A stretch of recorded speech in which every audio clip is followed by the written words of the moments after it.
Hello, this is Sarah from Sarah DeGrave Movement, and this week I'm going to be talking a little bit about improving your gait.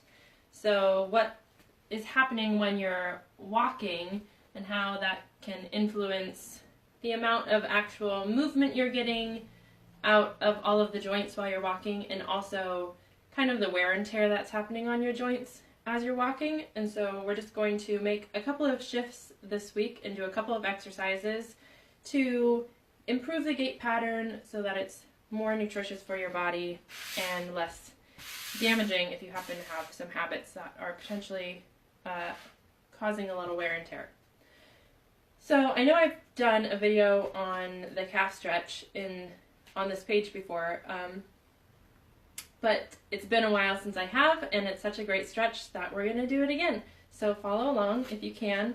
I'm using a half foam roller, but you can also use a rolled up towel or a rolled up blanket or a rolled up yoga mat, something like this, to prop your foot up on. So what we're going to do is place the right foot, the ball of the foot, on the top of the dome with the heel firmly touching the floor. So we are going to be kind of planting our weight down through the heel of this foot. So you want to make sure that you have good contact. If you have a shorter foot or just a lot of tension, you might need to back your foot off the dome a little bit. You just want to make sure at least some of the ball of your foot is touching and it's not just your toes.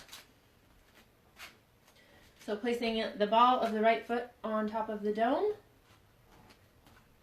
we're going to first of all set our neutral alignment so we can kind of see what happens when we take a step forward.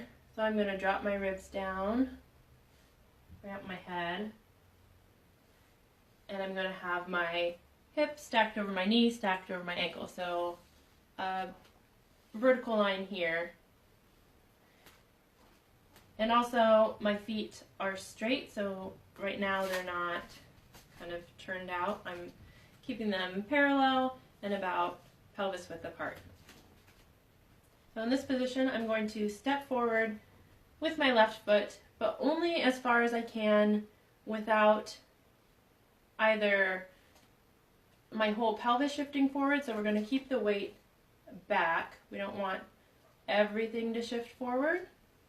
And also, you don't want like your top to have to bend forward. That gives you a clue that there's probably a little bit of this motion happening while you're walking to get around some tension. There's usually some kind of micro movements that you might not notice when you're walking at full speed, that if you slowed it down and took a video of yourself, you would see all these little ways that you're kind of getting around tension in your body or just kind of habits that you've developed. So one of them can be kind of pitching ourselves forward. So we're going to work on lengthening this calf muscle, which is going to give us a better ability to push off as we walk. And it's also going to help balance out if you have any kind of rise in your heel. So most shoes, even tennis shoes, have a lift in the heel these days. So that over time your body adapts to what it's doing most frequently. You can go ahead and switch to the other side. So left foot, ball on the dome, stepping forward as far as you can where you're not like crushing the dome. So if you have like excessive pressure, or if something else is having to move to maintain this, or if you're pulling everything forward in order to maintain it, just scoot this foot back. And this foot can be behind this one too. There's no right position for the foot that's off the dome. It's just wherever you start to meet a little bit of resistance. Just hang out there. But what I was saying is that our calf muscles and our Achilles, and all of our muscles really, adapt to what we're doing most frequently. So if we are wearing a shoe with even a little bit of a heel on it for 8 hours a day, 10 hours a day, 16 hours a day, it's going to start to adapt by shortening the muscle. So we're starting to kind of counteract that shortening by stretching it out again. And also we don't tend to have a lot of varied terrain and a lot of natural terrain in our habitats anymore, especially if you're living in the city, especially if you're living in a very flat city, or if you're not walking very much, if you're mostly getting around in a car or some other type of vehicle, you might not be getting this uphill dorsiflexion, which is when this is dorsiflexion, plantar flexion, so you might not be getting a lot of this motion. We're not like climbing trees. We're not really doing this motion a lot, so we're starting to supplement that with the calf stretch. And that's it. I would go ahead and try that a couple of times on both sides. You might notice even just by the third time you've done it that things are starting to loosen up a little bit and shift slightly, or you might notice after a week of doing it. If you can get a half dome like this is a great thing to keep. I keep one in my living room. I also keep one in my office. I have a standing desk, so I keep it at my standing desk.